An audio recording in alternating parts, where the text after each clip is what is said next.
Ndashaka dusome igitabo cya mbere cy'abami. Tunataka tusome kitabu cha kwanza cha Wafalme. Turasoma igice cy'umunani. Tutasoma sura ya 8. Turaza gusoma umurongo w'18 n'uko 19. Mstari wa 18 na 19. Igitabo cya mbere cy'abami. Kitabu cha kwanza cha Wafalme. Igice cyaho ni 18. Sura yake ya 8. Turasoma 18 na 19. Tutasoma 18 na 19. Munyemere dusome mu izina rya Yesu. Amina. Haravuze ngo ariko Uhoraho abarira Dawidi, lakini Bwana akamwambia Daudi ati ko wari ufise imigabo mu mutima wawe yo kubakira izina ryanje ingoro, kwa kuwa ulikuwa moyoni mwako kujenga nyumba kwa jina langu, wagize neza kuvyiyumvira. Ulifanya vema kuwaza hivi. Atariko wewe ntuzokubaka iyo ngoro, lakini wewe hutaijengea nyumba hiyo, izokubaka umwana wawe uzokwikurira mu nda, ila mwanao atakayetoka katika viuno vyako, yeye ndiye ataijenga. Uwo niwe azokubakira izina ryanje ingoro. Amen.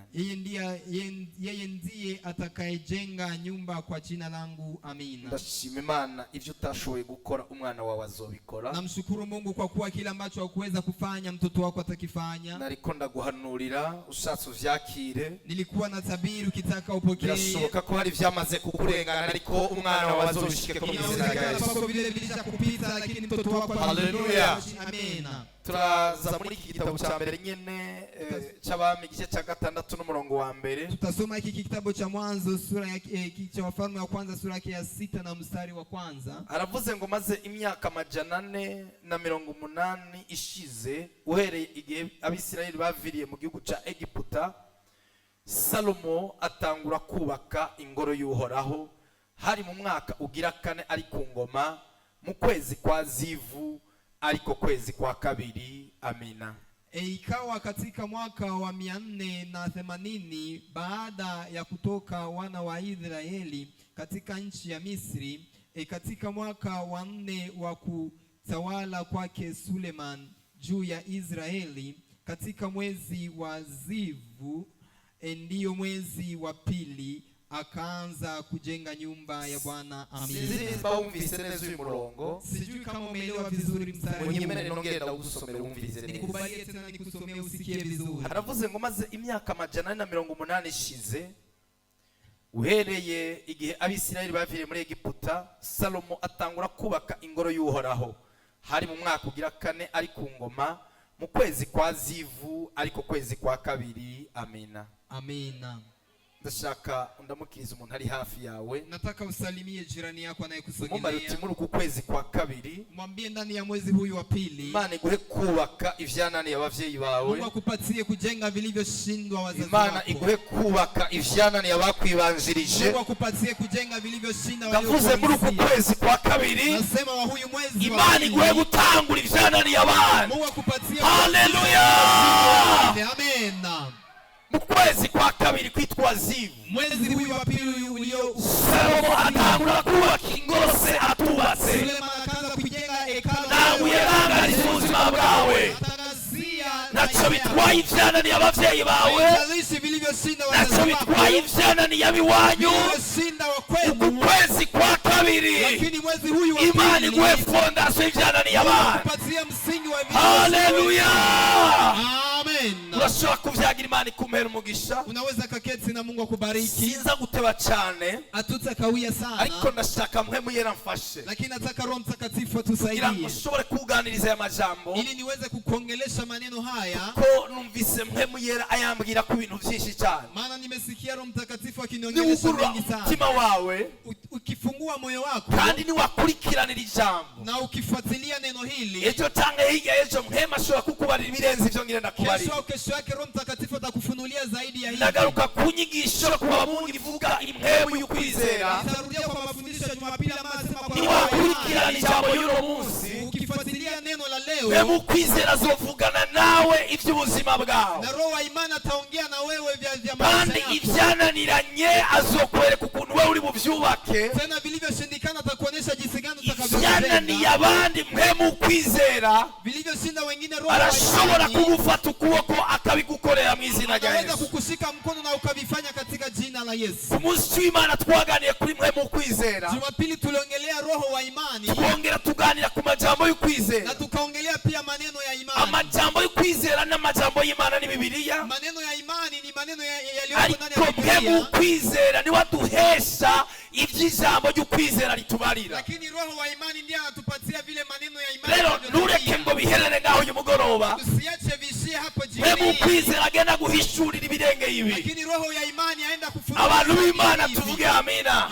Amen. Haleluya. Amin. Dawidi yari umwami, Daudi alikuwa ni mfalme, ariko yari umuntu adasanzwe. lakini tena alikuwa ni mtu ambaye Ijambo ry'Imana riratubarira ngo umutima we wari umeze nk'umutima w'Imana. Biblia inatuambia roho yake ilikuwa kama ya Mungu. Yari umuntu akunda Imana cyane, Alikuwa ni mtu ambaye anampenda Mungu kandi agakunda igikorwa Imana na yamuhaye. akapenda kazi ambayo Mungu alimpatia. Dawidi nivyo yakora ivyaha, Ni kweli alikuwa anatenda ariko dhambi, yari afise umutima wo kwihana. lakini alikuwa na moyo wa kutubu. Ivyo vyose vyerekana umutima w'Imana wari muri Dawidi. Hivyo vyote vilionyesha moyo wa Mungu ulioko ndani ya Dawidi Daudi. yakoreshejwe ibintu bikomeye, Alitumikishwa vitu vikubwa. muri ivyo Imana yamuhaye kunesha Abafilisitiya. Mungu alimpatia kuwashinda Wafilisti. Ubuzima bwiwe yishe abantu benshi cyane Ndani ya maisha yake aliua watu wengi sana kugira ngo ashobore kuyobora ubwoko bw'Imana. ili aweze kuongoza taifa la Mungu. Vyamutwaye ibintu byinshi cyane. Vilimuomba nguvu nyingi sana. Haleluya. Amen. Turamuzi guhera mu buto bwiwe agwana n'amadubu. Kuanzia mtotoni alipigana na Turamuzi yica Goliyati. alipomuua Goliath, Turamubona yica Abafilisitiya benshi. akaua Wafilisti wengi. Turamubona atabara Sawuli kenshi. Anamuokoa Sauli mara nyingi. Turabona ibikorwa Imana yamukoresheje, Tuliona kazi nyingi ambazo Mungu vyaba alimtumikisha, ivy'impwemu canke vy'umubiri. vya roho au vya mwili. Igihe kiragera Dawidi mu vyo yashaka gukorera Imana, Wakati ukafika mwa vile ambavyo alitaka kumtumikia yifuza Mungu, kubakira ingoro Imana. akatamani kumjengea nyumba Mungu. Yifuza kubaka inzu yitiriwe izina ry'Imana. Akatamani kuijenga nyumba iliyoitwa kwa jina la Mungu. Imana iramugenderera, Na kisha Mungu akamtembelea, iramubwira ngo Dawidi, akamwambia Daudi, wagize neza kwiyumvira kubaka ingoro yitiriwe izina ryanjye, ulifanya vema kujifikiria ariko kunijengea bivanye nyumba. n'amaraso ari mu biganza vyawe. Lakini kutokana na damu iliyoko ndani ya Wewe mimi, niwe ushobora kunyubakira ingoro. wewe hauwezi kanijengea nyumba. Haleluya, Amen. haleluya.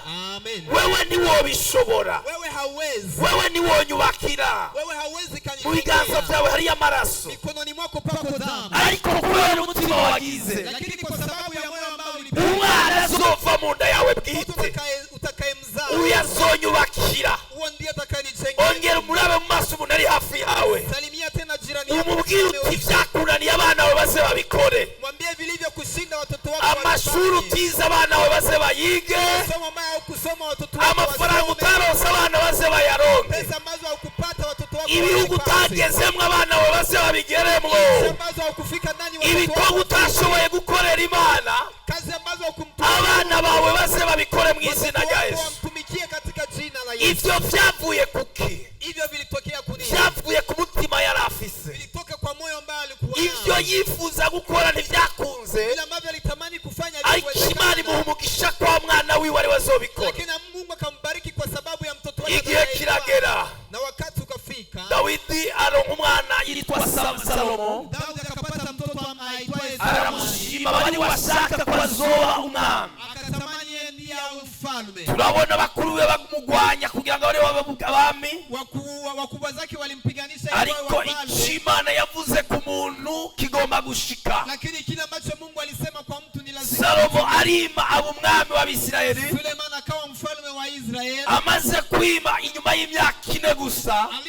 Alipokuwa ndani ya utawala miaka 4. Inyuma y'imyaka 4 gusa. Nyuma ya miaka 4. Hari mu kwezi kwa kabiri. Ilikuwa ni mwezi wa pili. Ajashyira fondasiyo yo kubaka inzu y'Imana. Akatia msingi wa nyumba ya Mungu. Maze iminsi niyumvira ku kwezi kwa kabiri. Na maliza masiku nafikiria mwezi wa Nabonye pili. ukwezi kwa kabiri Imana ikora ibintu bidasanzwe. Niliona mwezi huyu wa pili Mungu akitenda Ukwezi kwa kabiri Imana yagikoresha abantu ibintu bikomeye. mwezi wa pili Mungu alienda kitumikisha watu vitu. Umwanya udukuniye tuzobiganirako. Muda ukitukubalia Ariko wumve turi mu kwezi kudasanzwe. Lakini usikia kuwa tuko ndani ya mwezi ambao Wumve ku kwezi kwa kabiri ukwezi kudasanzwe. usikia kuwa huyu mwezi wa pili ni mwezi Twabonye ukuntu inyuma y'imvura ndende ya Nowa, cya Nowa nyuma ya mvua kubwa twabonye ukwezi kwa kabiri aho isi yasubiye kumuka, ndipo dunia ilipata tena ubuzima bwongera kuboneka. na maisha yakaongeza tena. Mumbariro umuntu ari hafi yawe Ambia jirani yako, uti vyase mu mezi arangiye birashoboka mu kwezi kwa kabiri. Ilivyoshindikana miezi iliyopita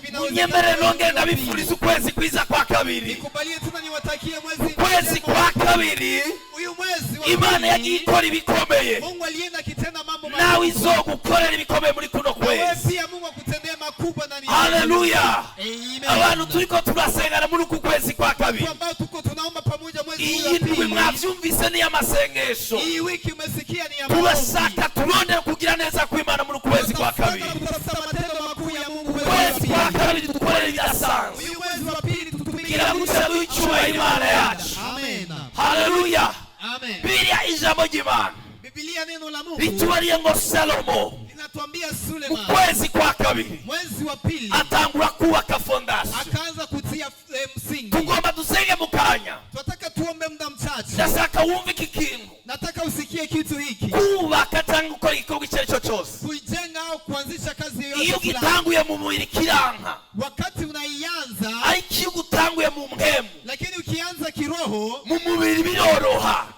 kimwili vinakuwa Turashaka dusenge Imana muri uku kwezi kwa kabiri. Tunataka tuombe Mungu mwa huyu mwezi wa pili. Imana yo mwijuru gucira inzira. Mungu wa mbinguni akukatia njia. Uku kwezi kwa kabiri Huyu mwezi wa pili Imana ikwiyereke. Mungu ajifunue wazi kwako. Uku kwezi kwa kabiri Huyu mwezi wa pili ivyo utashoboye gukora mu myaka iheze ugiye fondation muri uku kwezi kwa ukwezi kwa kangahe? Mwezi wa pili. Hari abantu bari hano muvugira ukwezi kwa kabiri. Watu hapa tuseme mwezi wa pili. Kwa kangahe? Mwezi wa pili. Kwa kangahe? Mwezi wa pili. Muri uku kwezi kwa kabiri Huyu mwezi wa pili ushireho fondation utie msingi y'ivyananiye abandi wa vilivyoshinda wengine.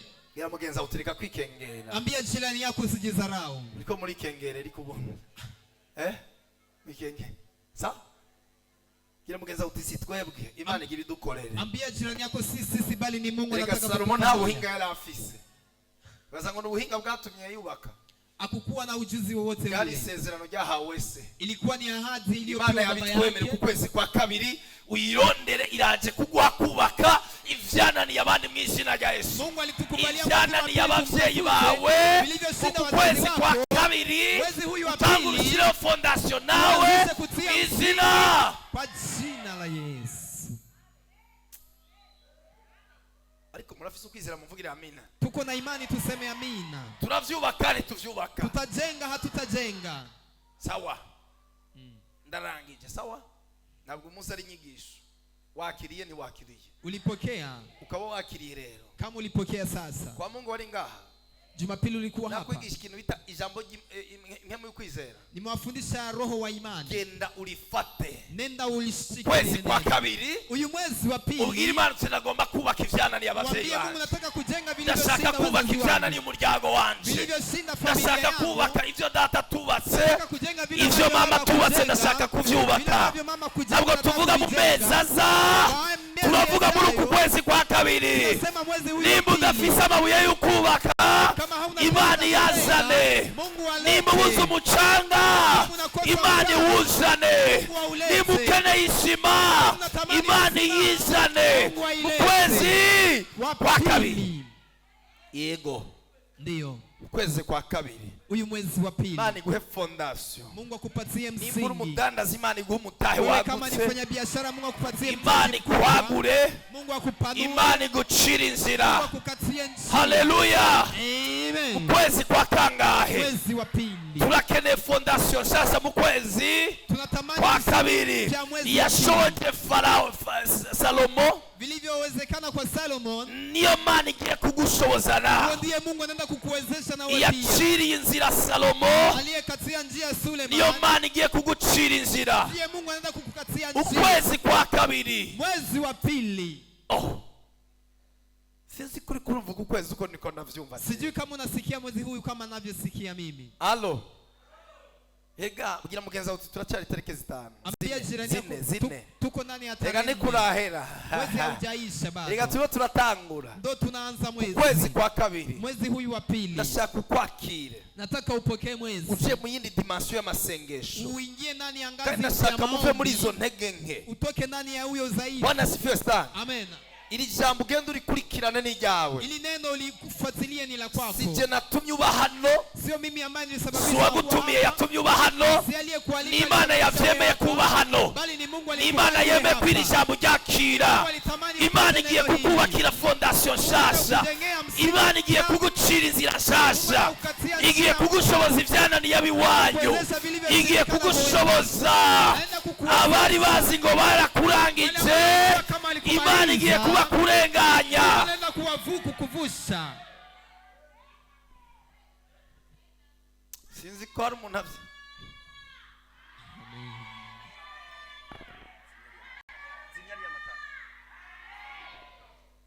Haleluya. Amen. Tuvuge amina. Tuseme amena kubwa. Kwezi kwa kangahe? Mwezi wa ngapi?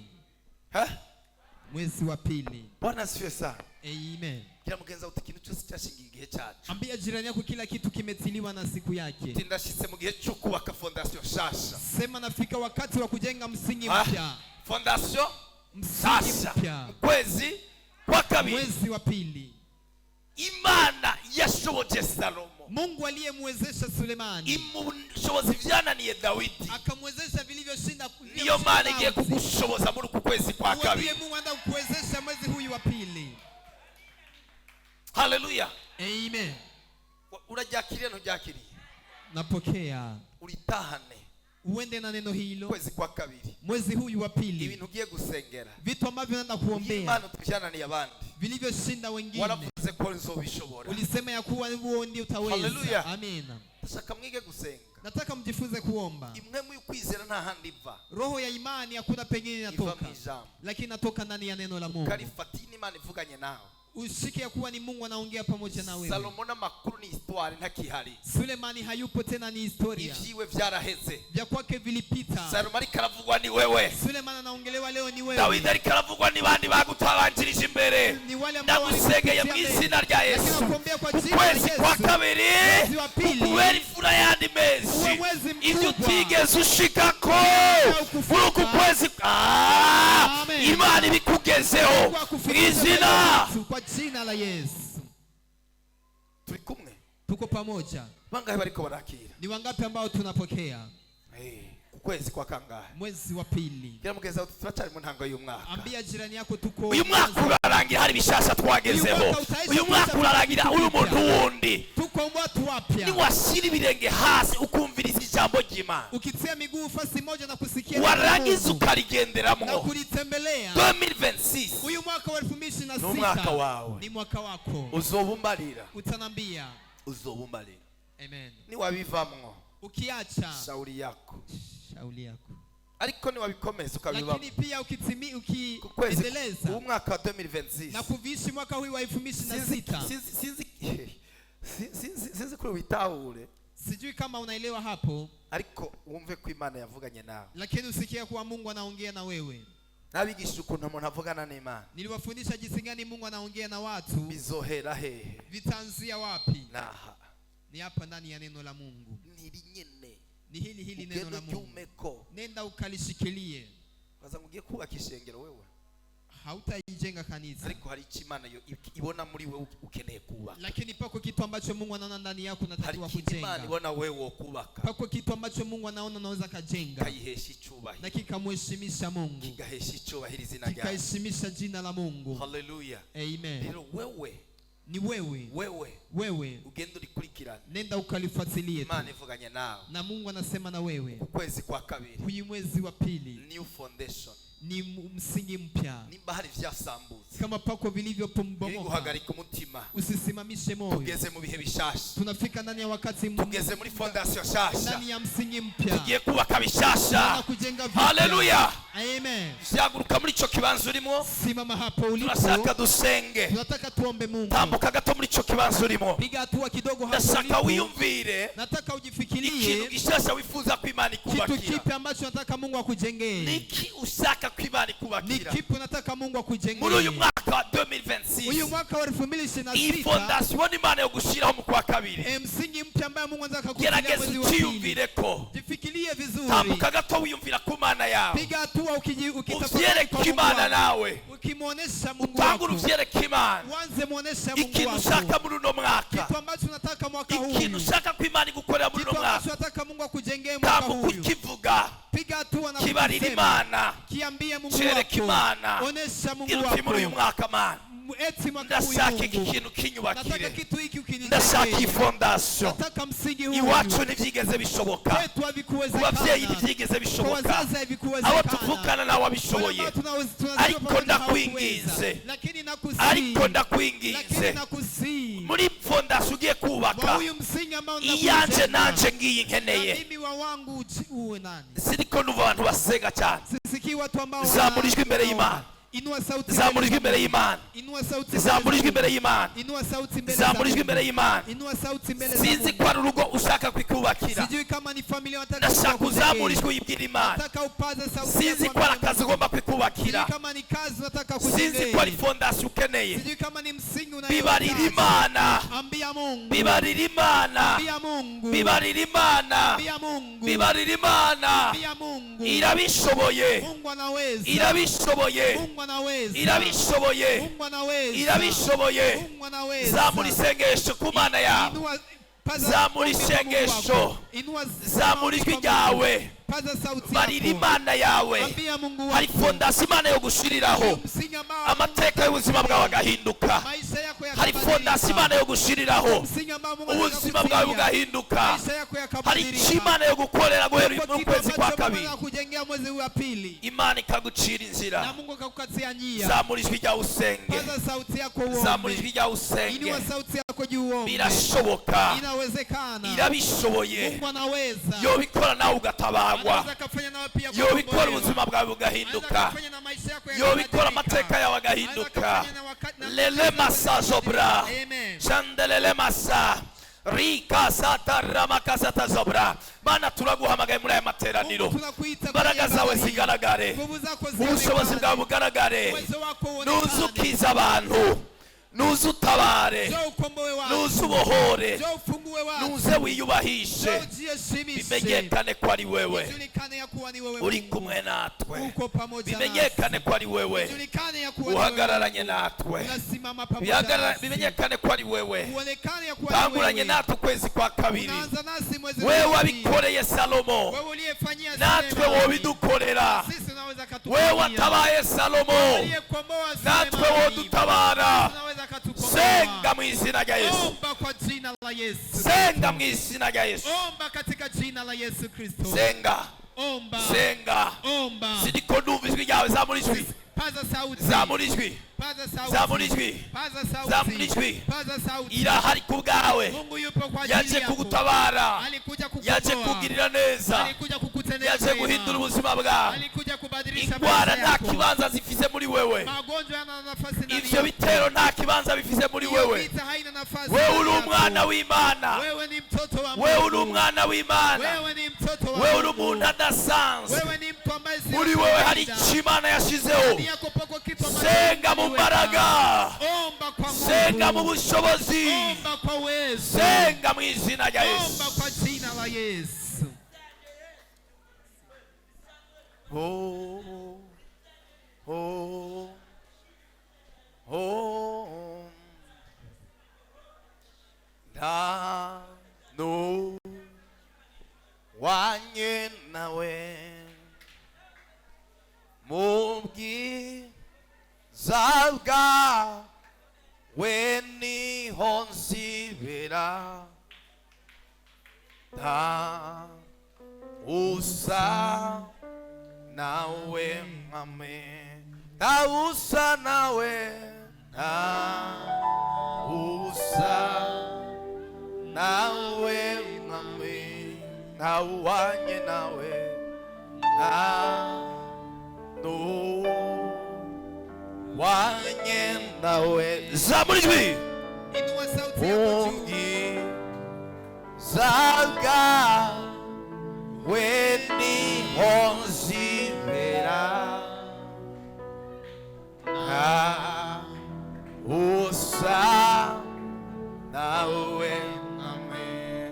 mubwiza bwawe niho nzibera usa nawe mwe mubwiza bwawe niho nzibera usa nawe mwe. Zamura ibiganza vya muri ico kibanza urimo. Inua mikono yako juu hapo ulipo. Tuzamura ijwi twese tuvuge tuti mwami Yesu. Tuseme sote mfalme Yesu. Ongera uzamura ijwi uvuge uti mwami Yesu. Mfalme Yesu.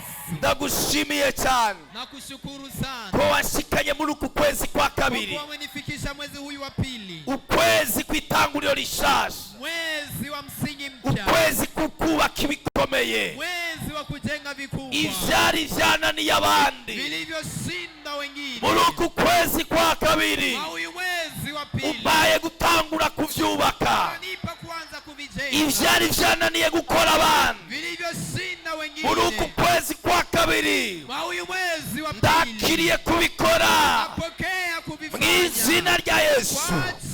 Imbaraga zawe. Nguvu zako. Ubushobozi bwawe. Mamlaka yako. Buze bubane nanje. Bije viwe pamoja muri uku kwezi kwa kabiri. Huyu mwezi wa pili. Mw'izina la Yesu. Amen. Amashimwe ashikuri Yesu. Makofi mengi kwa Mungu. Nimba hari urwaye ashike ngaho imbere tumusengere. Kama pako mgonjwa atapiga tu hapa mbele. Turashaka gusengera abagwayi. Tunataka kuombea wagonjwa. Kugira ngo turangize vuba. Ili tuweze kumaliza mapema. Imana igukore ibikomeye. Mungu alikutendea makubwa. Kwezi kwa kabiri kubaye kwezi kudasanzwe. Huyu mwezi wa pili unakuwa mwezi ambao si wa kawaida. Ubuzima bwawe. Ndani ya maisha yako. Zamura ibiganza vyawe. Inua mikono yako juu. Ndabwira abantu bagwaye. Nasema watu wagonjwa. Imana igirikiza abantu hano hano. Mungu anataka kuponya watu hapa. Imana igiritabara abantu. Mungu anataka kukomboa watu hapa. Niko ndumva imbaraga z'Imana zitabara. Maana nasikia nguvu za Mungu. Umiriza ku maso yawe uzamura ibiganza vyawe imbere y'Imana. Funga macho yako na uinue mikono yako juu. Data mw'izina rya Yesu. Baba katika jina la Yesu. Ndagushimiye kuri Imana igira neza. Nakushukuru kwa kuwa ni Mungu mwema. Ngushimiye kuri Imana itabara kandi uri Imana ibohora. Unayekomboa na kufungua. Kugira ngo ntibashobore kubaka ibikomeye. Ili wasiweze kujenga vikubwa. Nuko hari icyo umwasi yakoze. Ni kwa sababu pako kila ambacho adui alifanya. Kuko ikuturema hari vyinshi waturemanye. Kwa kuwa ukituumba ulitumba na vingi. Ariko umwasi araza arabisambura. Lakini ibilisi akakuja na kubomoa. Nyemera rero ukora igikorwa kuri aba bantu. Nikubalie ufanye kazi kwa watu. Muri aba harimo abagwayi. Ndani ya hawa pako wagonjwa. Harimo abarushe. Pako waliochoka. Hari abaremerewe. Pako waliolemewa. Hari abatagira uko babigenza. Pako wale ambao hawana jinsi. Mbaraga zikiza zururuke. Nguvu za kuponya zishuke. Mbaraga zibohora zururuke. Nguvu za kufungua zishuke. Ubushobozi bwawe bugaragare muri aya materaniro. Uwezo wako uonekane mahali Malaika wakora umurimo. Malaika wako watende kazi. Bagaze hano hantu nk'umukozi wawe. Anasimama hapa kama mtumishi. Sambura imbaraga zose z'umwiza. Navunja kila nguvu zote za giza. Sambura imbaraga zose z'abarozi. Navunja kila nguvu za kichawi. Imbaraga z'abadayimoni. Nguvu za mapepo. Ibicaniro vy'umwiza. Zabao ya giza. Vyaje bicanira muri aba bantu. Vikiwa ndani ya watu hawa. Ndabituriye vyake. Ndabituriye mu izina rya Yesu. Umuriro w'Imana wake. Imbaraga zidasanzwe zigaragare. Lele masazobra. Nguyu muriro uratse. Nguyu muriro uratse. Abarozi barahiye. Abazimu barahiye. Abadayimoni barahiye. Turaturira. Turaturira. Tunaunguza. Protokole mufasha abantu.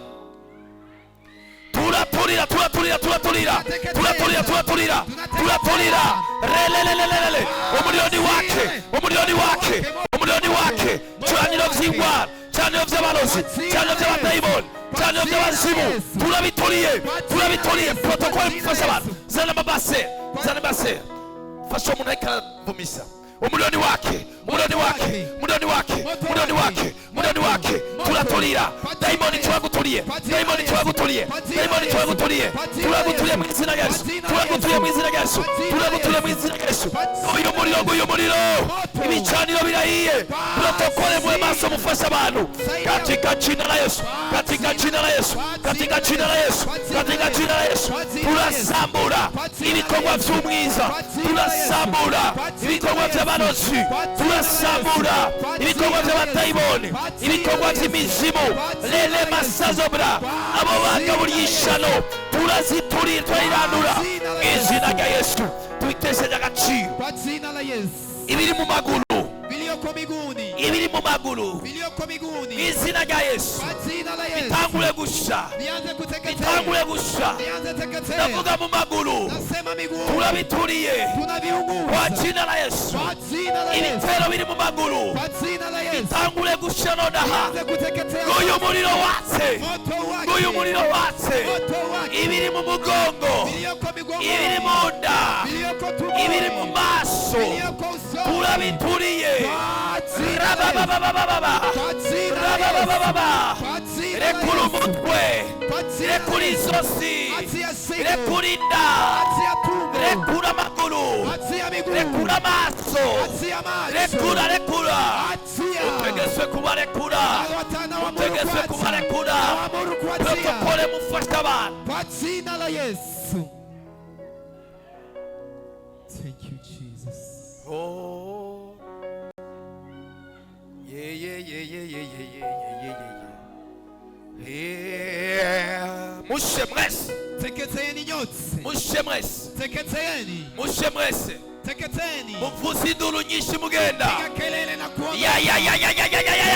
Kwa jina la Abalozi Yesu. barahiye, Wachawi wanateketea. abapfumu barahiye, Kwa jina la Yesu. abadayimoni barahiye, Wanateketea. abazimu barahiye. Kwa Soka muri iyo nda, Kwa jina soka muri uko kuguru, Kwa jina soka la mu Yesu. mutwe. Toka kichwa. Vayo, vayo, vayo, vayo. Toka, toka. Lose, lose, lose. Potea kwa jina la Yesu.